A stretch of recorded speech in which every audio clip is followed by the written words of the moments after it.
মানে আমরা শুরু করব আজকে এমএস ওয়ার্ড রিলেটেড একটা সফটওয়্যার মানে টিউটোরিয়াল।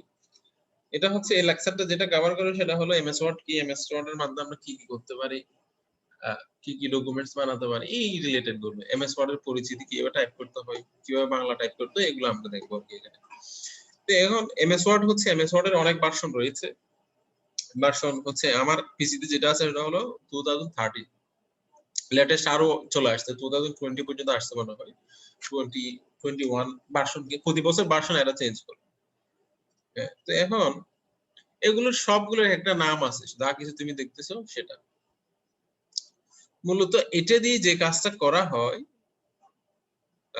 মাইক্রোসফট ওয়ার্ড দিয়ে যে কাজটা করা হয়, মাইক্রোসফটের একেবারে অনেক ওল্ডেস্ট ভার্সন ছিল মাইক্রোসফট 1995, 97, 2000, ওয়ার্ড 2003, 2007, 2010, হ্যাঁ, এইভাবেই ভার্সন গুলো চলে আসছে।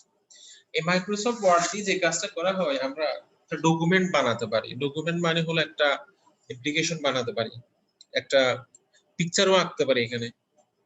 তারপর হচ্ছে এখানে আমি এখান থেকে আমার পিকচার পিডিএফও বানাতে পারি। তারপর মূলত ওয়ার্ড প্রসেসিং মানে হলো তুমি লেখালেখির কাজগুলো বিভিন্ন স্টাইলে বিভিন্ন ভাবে আমরা এখান থেকে করতে পারি। তো এটাকে আমরা বলছি ওয়ার্ড প্রসেসিং বলছি। ওয়ার্ড প্রসেসর মানে হচ্ছে word processor is a type of application software that use to create all kinds of text documents. মানে এই ওয়ার্ড প্রসেসিং হচ্ছে কি টেক্সট ডকুমেন্ট মানে লেখালেখির কাজ করার জন্য এই ওয়ার্ড প্রসেসর এগুলো আমার পিসিতে থাকে। যেমন ওয়ার্ড প্রসেসর হলো এখানে কিছু ডিফল্ট কিছু আছে, এই যে ওয়ার্ডপ্যাড, হ্যাঁ, ওয়ার্ডপ্যাড এটা দিয়ে কি করা হচ্ছে কম্পিউটার আমার উইন্ডোজ এর মধ্যে একটা প্রত্যেকটা অপারেটিং সিস্টেমে এরকম কিছু ডিফল্ট সফটওয়্যার থাকে, এটা হলো ওয়ার্ডপ্যাড। তারপর লেখালেখি করার জন্য আরো আছে কি নোটপ্যাড, এটা এখানেও লেখালেখি করা যায়। কিন্তু এই লেখালেখির এখানে ওয়ার্ডপ্যাড নোটপ্যাডের মধ্যে লেখালেখির কাজটা হচ্ছে লিমিটেড, এখানে অনেক ফাংশনস কিন্তু নেই। তো এটার জন্য মাইক্রোসফট কি করলো, তারা একটা সফটওয়্যার লঞ্চ করলো। এই সফটওয়্যারটার নাম হলো মাইক্রোসফট ওয়ার্ড, হ্যাঁ, মাইক্রোসফট অফিস নামে। মূলত এটার অনেকগুলো পার্ট রয়েছে। মাইক্রোসফট অফিসের অধীনে আছে এমএস ওয়ার্ড আছে, এমএস এক্সেল আছে, মাইক্রোসফট পাওয়ার পয়েন্ট আছে, মাইক্রোসফট অ্যাক্সেস আছে, এরকম আরো অনেক কিছু আছে। আমরা সাধারণত MS Word, Excel, PowerPoint এগুলো আমরা ইউজ করে থাকি। তো এখানে হচ্ছে আমরা মাইক্রোসফট ওয়ার্ড দেখবো এটা দিয়ে কি করা। তো আমরা কি ওয়ার্ড প্রসেসর মানে কি বুঝা গেছে? ওয়ার্ড প্রসেসর হলো কি একটা সফটওয়্যার যেটা এই টেক্সট ডকুমেন্ট নিয়ে কাজ করে। তারপর এটার মধ্যে আবার ইমেজও অ্যাড করা যায়, সাউন্ডও অ্যাড করা যায়, সার্চ মানে গ্রাফও এখানে তৈরি করা যায়। যেমন দেখো আমি যদি ইচ্ছাটা আসি, ইনসার্ট এই যে আমরা এখানে ক্লিক করলে দেখছো, আমি যদি এখানে ক্লিক করলে এই গ্রাফ বসে যাবে, এই গ্রাফ বসে গেছে। এটা ডাটার উপর ভিত্তি করে একটা গ্রাফ জেনারেট হয়ে গেছে। তার মানে এই এমএস ওয়ার্ড এর মধ্যে আমি লিখতেও পারি, সাউন্ড অ্যাড করতে পারি, পিকচার অ্যাড করতে পারি, গ্রাফও তৈরি করতে পারি। ক্লিয়ার কথা? Sir okay. তো এখন তো এটা বলা হচ্ছে word processor is a software that works with all kinds of text documents. তারপর হচ্ছে এর মধ্যে ইমেজ অ্যাড করা যায়, সাউন্ড অ্যাড করা যায়, চার্টও অ্যাড করা যায়। তারপর অ্যাডভান্টেজ অফ ওয়ার্ড প্রসেসর। তো এটার কাজ কি? ওয়ার্ড প্রসেসর কাজ হলো কি এখান থেকে তুমি খুব সহজে একটা টেক্সট ডকুমেন্ট, একটা অ্যাপ্লিকেশন বানাতে পারো। A document can be changed without retyping the entire document. মানে একটা ডকুমেন্টকে তুমি যে কোনো জায়গায় এডিট করতে পারো। If there is a typing mistake it can be corrected easily. মানে তুমি টাইপিং মিস্টেক করলে এরা কিন্তু সাজেস্ট করে। মনে করো কিরকম, আমি এরকম দেখো আমি ভুল লিখলাম কিন্তু ঠিক করে দিচ্ছি, এটা কিন্তু ডিকশনারিতে নাই, এজন্য কিন্তু করতে পারতেছে না। মনে করো আমি লিখলাম, দেখছো এই কিন্তু ইরর দিচ্ছে, কারেকশন দিচ্ছে হলো দেখো হ্যালো মানে এরকম। তো এখানে বলা হচ্ছে কি if there is a typing mistake, it can be corrected easily. সহজে এটা কারেক্ট করা যায়। It is easy to insert word, sentence, paragraph in paragraph মানে হলো paragraph মানে কি? একটা paragraph মানে হলো অনেকগুলো লাইনের সমষ্টি। অনেকগুলো লাইন যখন একত্রিত হয় তখন আমরা তাকে প্যারাগ্রাফ বলে থাকি। It is easy to insert sentence or paragraph in the middle of the document. The text can be duplicated easily without typing again. মানে এখানে হলো কপি পেস্ট করা যায়। একটা লাইন তুমি লিখছো আবার এটাকে পেস্ট করা যায়। A document can be saved for future use. ডকুমেন্টটাকে সেভ করা যায়। এগুলো আমরা জানি হয়তো। এই জিনিসগুলো কি আমরা জানতাম কখনো?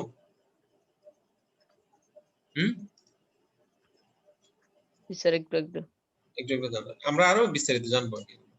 তো মাইক্রোসফট ওয়ার্ড হচ্ছে কি এই ওয়ার্ড প্রসেসরটাকে আরো একটু রিচ ওয়েতে নিয়ে আসছে Microsoft Word. Microsoft Word is a word processing program that provides the facilities for documentation.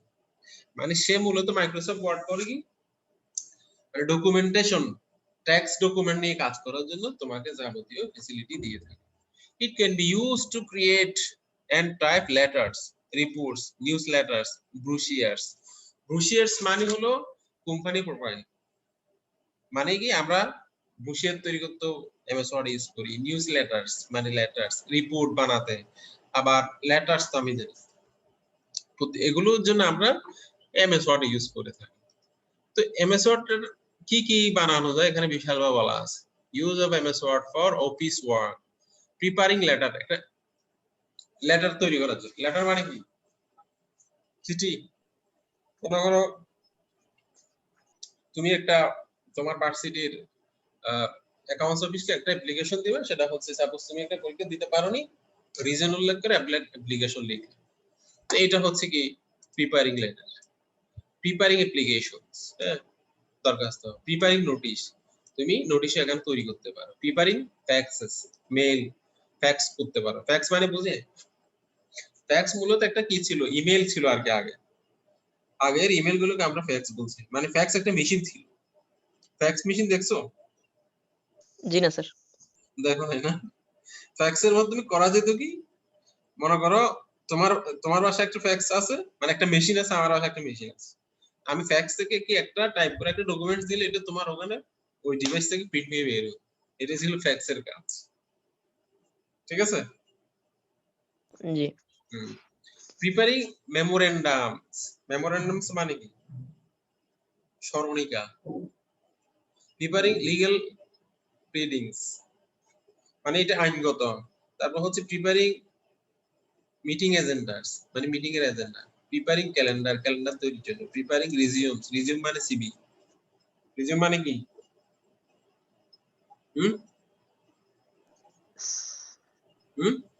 Resume মানে হচ্ছে সিভি। সিভি। রিজিউম মানে হচ্ছে সিভি। তারপর হচ্ছে প্রিপারিং রিপোর্টস, রিপোর্ট বানানোর জন্য আমরা এগুলো ইউজ করি। বোঝা গেছে কোন কোন কাজ আমরা বার করি? স্যার লিগ্যাল প্লিডিংসটা কি জানো? লিগ্যাল প্লিডিংস হচ্ছে মানে লিগ্যাল শব্দের অর্থ মানে বৈধ বা বৈধ বা এরকম কিছু। এটা হচ্ছে ওই লিগ্যাল ফরওয়ার্ডিং বুঝো? লিগ্যাল ফরওয়ার্ডিং বুঝো? মানে আইন নোটিশ, লিগ্যাল নোটিশ বুঝো? লিগ্যাল নোটিশ, লিগ্যাল নোটিশ মানে হচ্ছে মনে করো তুমি একজন থেকে টাকা পাচ্ছ। লিগ্যাল প্লিডিংস মানে হচ্ছে কি একটা আইনগত বিষয় একটা চিঠি ইস্যু করা। যেমন আমি বলি তুমি কারো কাছে টাকা পাচ্ছ, সে টাকাটা দিচ্ছে না, সে কি করতেছে?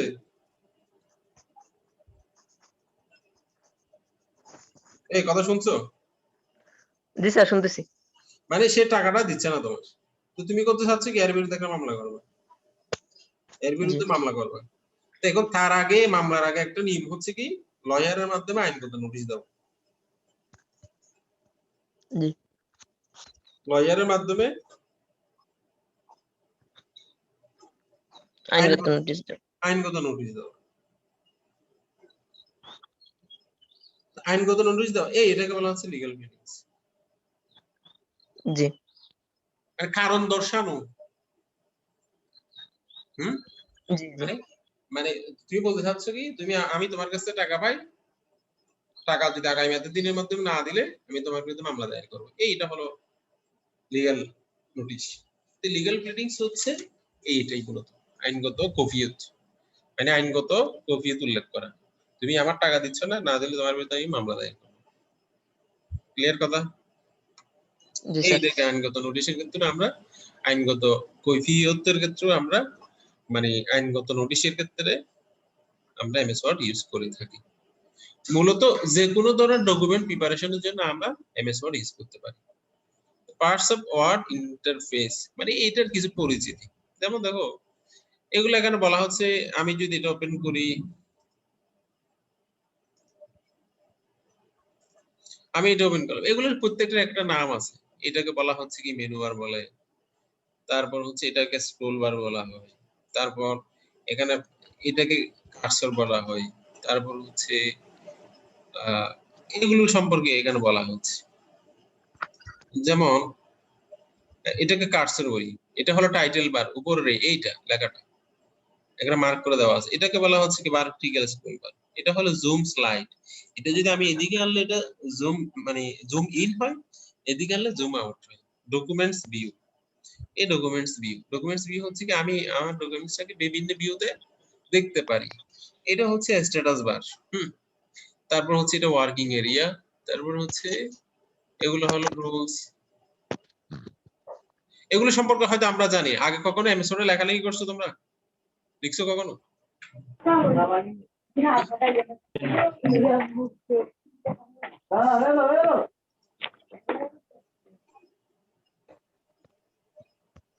লিখছো কখন আগে? স্যার একটু কিছু লিখছে স্যার।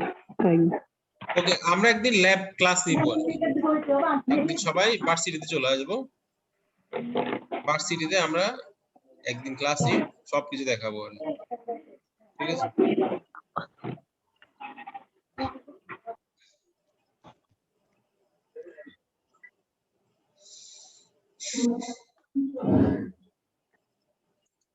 তারপর এরপর আমি যদি যাই, এরপর দেখো এটা হচ্ছে রিবন, এখানে কিছু দাগ দেখা যাচ্ছে না? এটাকে রিবন বলা হয়। লজিক্যাল গ্রুপ, এই যে প্যারাগ্রাফের এটাকে মাঝখানে এটাকে ওয়ার্কিং এরিয়া। তারপর এটা হচ্ছে এই home tab, insert tab, page out tab, reference tab, হ্যাঁ মেইলিং ট্যাব, এগুলোকে ট্যাব বলা হয়। তারপর যেমন এটা পুরোটাকে বলা হচ্ছে রিবন। রিবনের মধ্যে অ্যাকচুয়ালি কি কি থাকে, এখানে the menus and toolbars have been replaced with the ribbon. তারপর হচ্ছে ইচ ট্যাব রিলিজ, এগুলো আমরা জানি। টাইটেল বারের মধ্যে এটা হচ্ছে কি মিনিমাইজ, মাইনাস দেখা যাচ্ছে এটাকে মিনিমাইজ বলা হয়।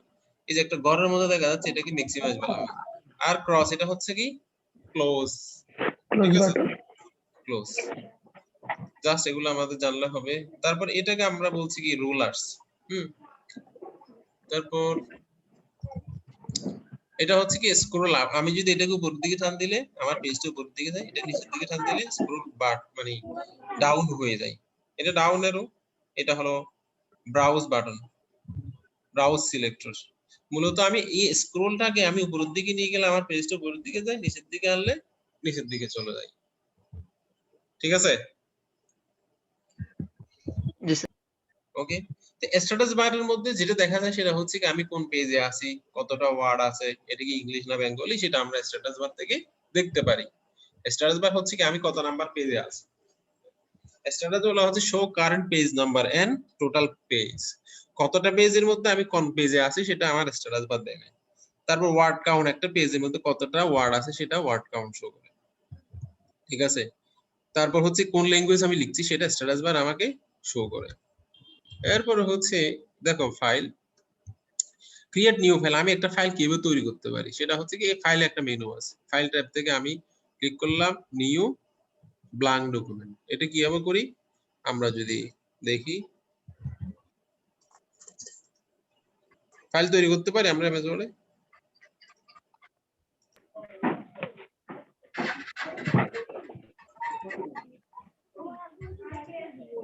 এমএস ওয়ার্ডে আমরা ফাইল তৈরি করি হচ্ছে এই যে আমাদের ফাইল মেনু আছে, ফাইল মেনু নিউ, এই যে ব্ল্যাঙ্ক ডকুমেন্ট, এখানে ক্লিক করলাম, আমার একটা ফাইল তৈরি হয়ে গেল।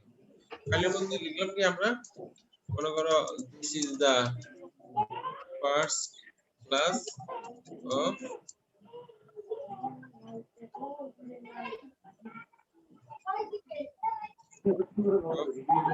কিউএস। এটা আমি লিখলাম কি, এটার আমি চাই আর বড় ছোট করতে পারি, আমি একটু বড় করে দিলাম। বড় কোথায় দিয়ে করতে পারি, এই যে 22, ঠিক আছে। আমি এখান থেকে আবার একটু ফন্ট সাইজ চেঞ্জ করে দিতে পারি, font name Times new Roman দিলাম। এখানে ফন্ট হচ্ছে কি, এখানে এক একটা ফন্টের এক এক স্টাইল। যেমন দেখো আমি যদি কার্সর এখানে আনলে একরকম হচ্ছে, এখানে আনলে আরেকরকম হচ্ছে না হচ্ছে। তো এখন এটাকে আমরা আবার সেভ করতে পারি। সেভ করার জন্য এই যে ফাইল, সেভ, আমি এই সেভ থেকে এখানে লোকেশন ঠিক করে দিতে পারি। লোকেশন ঠিক করে দিলাম।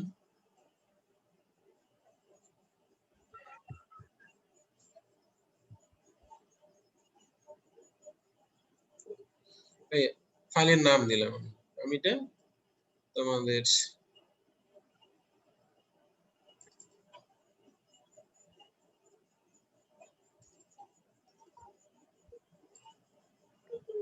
ওকে। এই যে আমাদের একটা ফাইল তৈরি হয়ে গেল। বুঝা গেছে এটা?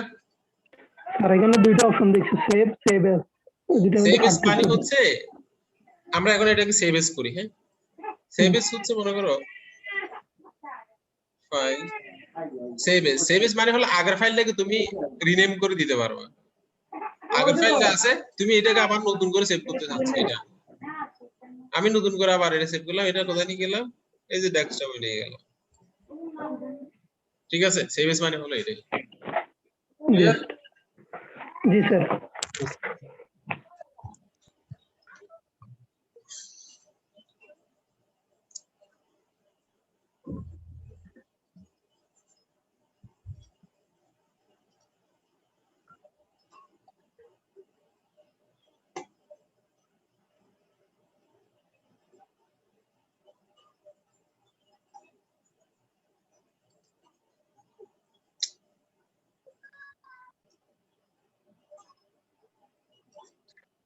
তারপর হচ্ছে start A document from template. এখানে কিছু কিছু টেমপ্লেট বানানো আছে।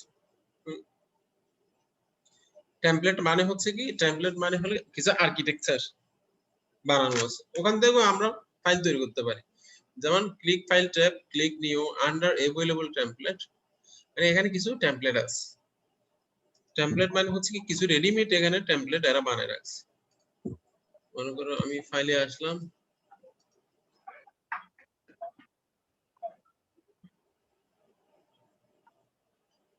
টেমপ্লেট কি দেখা যায়?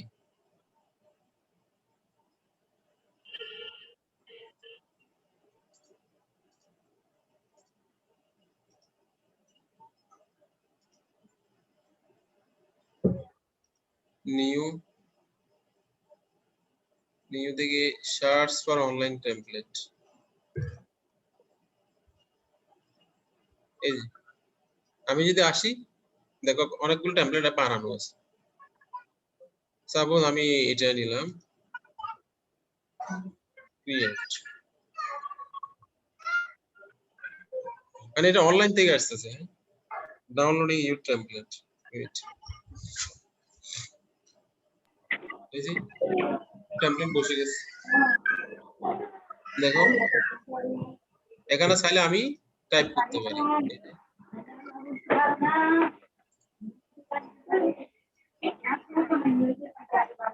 ক্লিয়ার কথা? স্যার ওয়ার্ড এক্সেল তো ডিফল্ট কিছু টেমপ্লেট থাকে না। হ্যাঁ, বুঝি নাই। মানে ওয়ার্ড এক্সেলের ডিফল্ট কিছু মানে টেমপ্লেট থাকে না। এই যে ডিফল্ট টেমপ্লেট, এটা মাইক্রোসফটের ফ্রি টেমপ্লেট। এগুলো আসলে এগুলো তো মাইক্রোসফটের ফ্রি, আমরা তো ওখান থেকে আসছি। ওগুলো ফ্রি। এগুলো তো ফ্রি। হলিডেজ, চার্জিং, এটা তো অনলাইন থেকেই আসতেছে। কারণ হলো আমার কম্পিউটার মেমোরি তো কিছু থাকবে না। এই যে আমি এটা দিলাম ক্রিয়েট, এটা তো মাইক্রোসফটের সার্ভার থেকেই আসতেছে। এই যে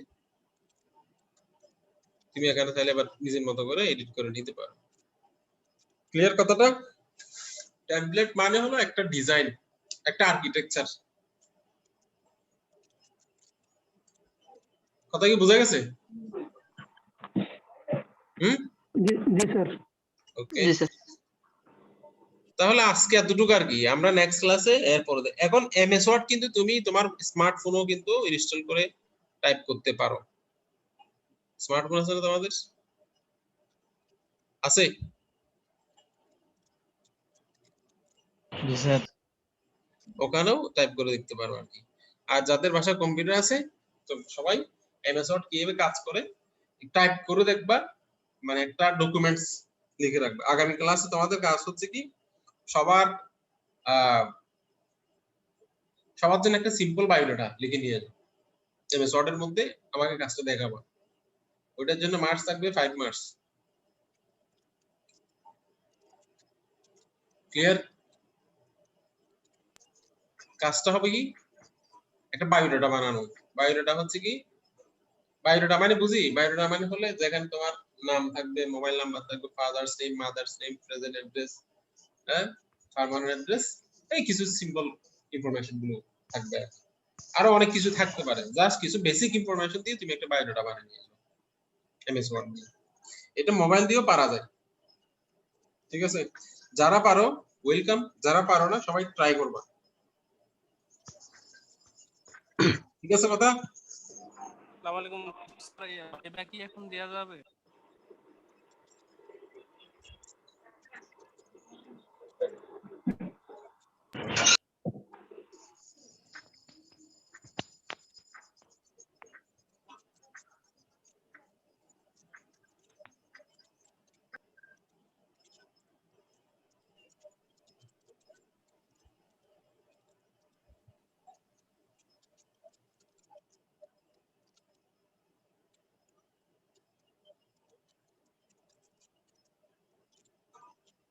ওকে, তাহলে আমরা একটু অ্যাটেন্ডেন্স নিব। হ্যাঁ,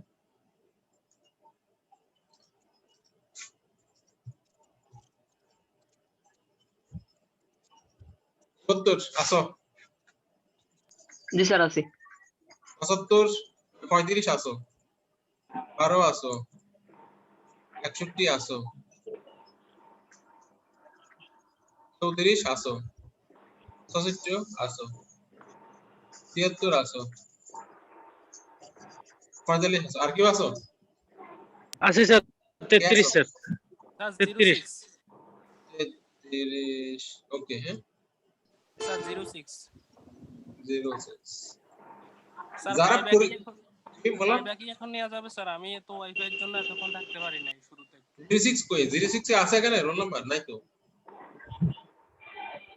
হ্যাঁ, 193006 06 নাই তো এখানে। 1930 06 বলো, ইউএস 1930 1906 06। জি স্যার। আর স্যার 193008 এর আইডিটা এত বড় লম্বা কেন? ইউ না তো, লাস্ট কে বললা? Q193008